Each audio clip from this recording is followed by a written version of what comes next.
Welcome to Gain TV, and thank you for joining us on this new episode of Talk to Me. I am your host, Malik Lenzonzo. Today's conversation is with Democrat Bernice Mireku-North, a Silver Spring attorney and a criminal justice reformer who recently launched a bid to unseat Montgomery County State Attorney and a Democrat, John McCarthy. Please let welcome Miss North. Welcome, my friend. How you being doing? I'm good. Thank you, my friend. How are you? Good. It's so good to see you. It's been a long time. I remember the last time, the first time I met you was on 2014. Remember Yes. that? Yes. That was So after awesome. a year. It was on a campaign trail. That's right. So we've been, it's been a long time. Most people who don't know you, they don't know that you've been in the game for so long. Yeah. For so long, and I'm so glad that me myself. At one point I have to say, listen, I have to run myself. I've been helping people so much, and it was so refreshing to see that you too pick up on that very important decision to run. And also today, what I'm gonna do is just give you an opportunity to reintroduce yourself to my viewers, people who don't know you yet. Me, like I told you, we gone so long back in the game of politics, supporting our fellow Democrats. So Yeah. please take some time and introduce yourself so that we can go into important questions. Sure. So thank you so much for having me on your show. I really appreciate the opportunity to speak to your viewers. As Malik said, my name is Bernice Mireku-North, and I am a candidate for state's attorney for Montgomery County, Maryland, the largest county in the state of Maryland, over 1.2 million people, and a culturally diverse county as well. And a little bit about me, in addition to being in Montgomery County as a Silver Spring attorney, a wife, a mom, daughter of Ghanaian immigrants, and I've pretty much devoted my life to the community and the courtroom. I grew up in Silver Spring, an apartment complex where, at one point there used to be drug raids, but now that I have gotten older, I've actually learned a lot from that experience and went on to do a lot of work in community regarding criminal justice reform. It was a job at the state's attorney's, at the U.S. Attorney's Office in Maryland, where I caught the bug of criminal justice right away. It was right shortly after I started college at the University of Maryland. And I was starting to learn a little about the system, but once I went to law school at Howard University School of Law in Washington, D.C., and then I went on to clerk for two judges and then become a prosecutor. It was at the time I was a prosecutor that I learned as a line prosecutor that the justice system was simply not equal for everyone. And that was a hard lesson for me to learn, because I know that being part of the criminal justice system in my role was there to not just prosecute cases, but to keep communities safe. That was what I went into that job thinking I was going to do. But there's a lot of inequality in the system inherently. And I left the office to go into private practice around 2015. And now I do criminal defense as well as some other guardianship cases. But my passion has always been criminal law. It's always been thinking outside the box when it comes to public safety. And in addition to my work in the courtroom, I've also done a lot of work in the community. When I think around the time I met Malik, in 2014, I was chair of the Silver Spring Citizens Advisory Board, which was a board appointed by the county executive, then County Executive Ike Leggett, to advise the county council and the county executive on issues that impact the community. And criminal justice was one of them. The biggest issue back then was youth curfew legislation. And I worked pretty diligently to find ways out, thinking outside the box, and not so much focusing on penalizing students, but learning what do they need, what's the root cause of the problem. And eventually the curfew legislation was defeated. And then fast forward to 2020, I was honored to serve as co-chair of the Reimagining Public Safety Task Force, which again was calling on a need for reform. When there's a call for change in how we're viewing criminal justice system, I've always stood up and been there and answered the call. And so it was during that time I started to realize the frankly, disconnect between what the community activists were looking for and the status quo. And I felt that it was really a call to action to take the leap and file for candidacy for state's attorney, because I feel like that's his position that has a lot of discretion as to what to do with our communities. A lot of discretion. It can lift communities up or tear them down, depending on the decisions that are made in that office. And I want to be able to provide an office that allows decisions that restores communities, that focuses on equity and fairness, that focuses on thinking outside the box to alternatives to incarceration. And most importantly, focusing on accountability and transparency, not just with the prosecutor's office, but the criminal justice system as well to the public. Wonderful. What an introduction. Thank you so much. This kind of opportunity is always good to take your time, just like you did, and really tell people who you are about. Because one thing is to elect our fellow Democrats, but the other is to know what they're all about.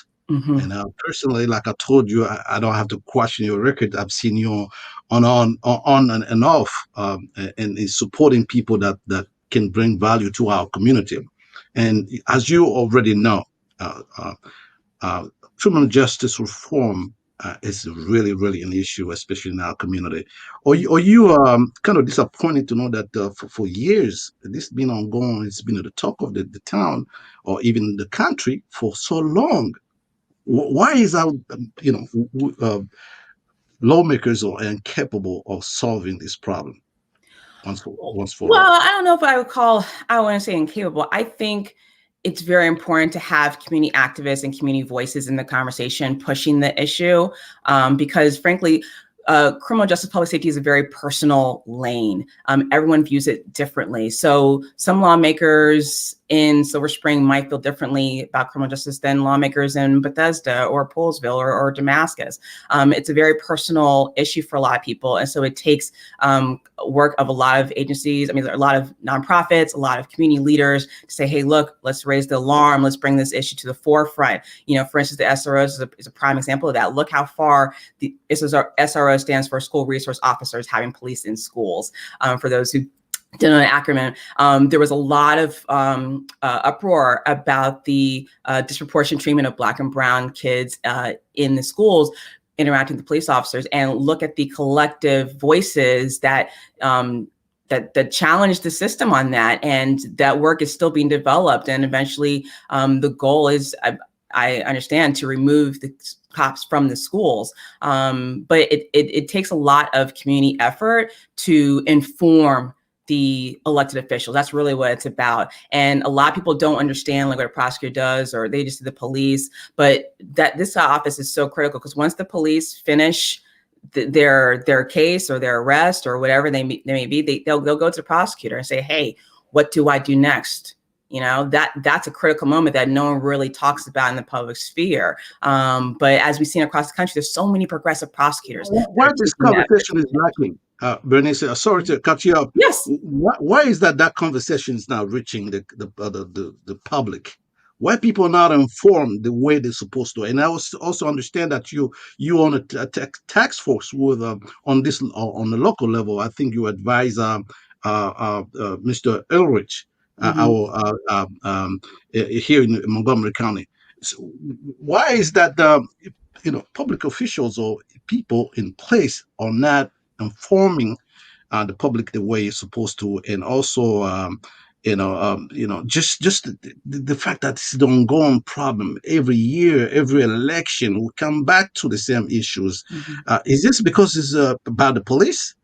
What is this about? What can we solve the problem? I understand that information is important, but what can we just put in place some laws or the right people to solve this problem? Right. Well, in addition to the community interest, there's also special interests involved, right? You're talking about the unions, such as the FOP. There's just other forces at play that really that make it a challenging journey to try to effectuate criminal justice reform. I mean, look at all the work that was done in Annapolis just to get, Anton's Law, for instance, to increase transparency. That took years. I know that was something that Delegate Acevero pushed for quite some time. It takes a lot of forces involved to get to a point where everyone's going to come to a yes on a movement. And one thing I learned at Howard University, remember learning about the Board of Education decision and everything. And I remember hearing the words with deliberate speed, and it is always etched in my mind, that phrase, because sometimes when it comes to real change, real racial justice change, sometimes it's done deliberate speed means it is slow. It is slow. And we have to do our best to just push it forward, because it is ingrained really in American culture to have slow speed and change when it comes to racial justice. It is ingrained. And that's something that, as a child of immigrants, come from immigrant family, you don't fully understand that, because you come to this country, for the opportunities that you didn't have back home, but you don't fully grasp the concept of racial justice or being a Black American until you're going through the life of a Black American in this country. And I think once we make that connection, especially among the African immigrant community and the Black community and other communities that are vested in uplifting the lives of Black Americans, that's really where we can have some real push and real change. It's not going to be fast. I can't say that, because that's just not part of the culture. But what you need is leadership that's going to push. What you need is leadership that's going to push, not just sit back, but leadership that's going to push. Maybe off the topic, you mentioned Howard University and me being a graduate from Howard myself, and particularly talking about the law school. Whenever somebody mentioned Howard Law School, it always, you see that image of Thurgood Marshall, Yes. the ethics, the fight, people who actually are there to make some changes in society. Are you part of that the culture that try to bring some changes, Oh, change it's in the reason society? why, truth be told, it's the only law school I applied to when I was looking at law schools in DC, because I knew I wanted to be a social engineer. When you leave Howard University, you have to leave as a social engineer. Otherwise, you're a parasite. That was ingrained to us from the beginning. Howard University is a wonderful institution. It's a great family of justice seekers in various aspects of this world. And in my world, it was in the realm of criminal justice. I sought criminal justice internships for Howard Law School. I was a big fan of my criminal law professor, the late Andy Taslitz. It's ingrained in the culture to be a social justice attorney, whether it's in the private firms, whether it's in nonprofits. But how are you going to make a change? How are you going to leave this world better than the way it's received? Absolutely, absolutely. Well, listen, there's some reports here that I wanted to read because this is so important. And to be honest with you, I'm just excited that finally you're on the ballot because Oh, thank you. yeah. Listen, I've been watching you over the last more than a decade now. You're doing the good work, helping always push forward and you being on the ballot, people have to know who's this Mrs. North is about. So let me read very quickly some report here. As a part of a new report released by Montgomery County, shows racial disparities in the county police interaction with Black and brown residents. Black people make up about 18 of the country population, but in 2018, they represent 55% of use of force cases and 32% of traffic stops, according to the country office. When you hear this kind of statistics, and this is 2021, and we're talking about Montgomery, and sometimes Montgomery just make Mississippi sometimes look bad in the way police interact with Black and brown people in this nation. Um, and the reason why I'm a little confused with this, because we're supposed to be a progressive state. What's Mhm. going on? What is going on? Well, I think in terms of the criminal justice system here in Montgomery County, I think it's the last space in this county that's really not there progressively as it could be, as it has been in Annapolis, as it has been in county council. I think we just need a fresh perspective on the system. I think that's what it takes. This is a situation, especially with those statistics that you mentioned from the police audit report. And I actually have a community forum at 6:00 to talk about that. So I'm glad you brought that up, because that is one of the alarming statistics that I saw as well. And just a quick story: downtown Silver Spring. I remember I was passing through, visiting a client, and I saw Black Lives Matter on this office building, posted to the windows. And I thought, yes, this is what it's really all about, because these use of force cases, the fact that they're disproportionately impacting Black and Brown people, the fact that as one will find out in the report, when you read it, the investigations vary. And then also it's happening in disproportionately larger communities of Black and Brown residents. So yes, we have to do better at holding our officers and our system accountable to make sure we're not furthering harming Black and Brown residents, because Black lives matter. I mean, literally, that's what we're really talking about here. And so, I think we just have to have these conversations. And again, not just conversations, but have diverse leadership at the table to not only have the conversations, but have the background to understand what this all means and how can we make Montgomery County even more progressive and more better than it already is. And reading your stuff, it looks like a part of your what you want to bring on the table is actually data driven decision making, especially when it comes to the law. And I also read the incumbent, um, McCarthy. It looks like he was lacking some data, in order to. So how can you be in that position and lack data to really hold people accountable, even to improve the system in this world? And I would just want you to draw some kind of a difference, or even how you're going to be different if elected. Mm-hmm. Well, what I would say is, in terms of what the status quo is, I think anyone that has served this county for a long time is in a position where they're used to just certain ways of doing things. Now, in terms of my perspective and how I bring the change, I have a very different vision and different perspective on it, just based on my background, based on my upbringing, based on my understanding of how the justice system works and how it impacts and can destroy communities. As a criminal defense attorney, I see it all the time. I see how fathers are ripped away from their kids because of a technicality on violation of probation. I've seen my clients who are impacted by mental health and drug abuse being impacted by criminal justice system because no one's really paying attention to the root causes of their problem. They just want the case passed over and guilty finding and moving on. There's so much more to that. So I definitely am the one that deals with the root cause of the issue before we even get to the prosecution. If it comes on my table or my desk, however it may be, I want to know what the root cause is before I determine any charges, to see if necessarily we need to even go get charges, or is there a particular diversion program that could be better suited for this individual to get the help they need? Do they need to go to an agency through Department of Health and Human Services? Things like that. That's the kind of analysis I want to bring to the forefront, because currently, as it stands, a very traditional way of looking at it is you get the case, you determine the charges, you give it to the line prosecutor after it's been discussed with the police officer in terms of discovery, which is just information on the facts of the case, and then you take it to trial. And then there's it. There's just no room to figure out what's really going on until sentencing, when it's really too late.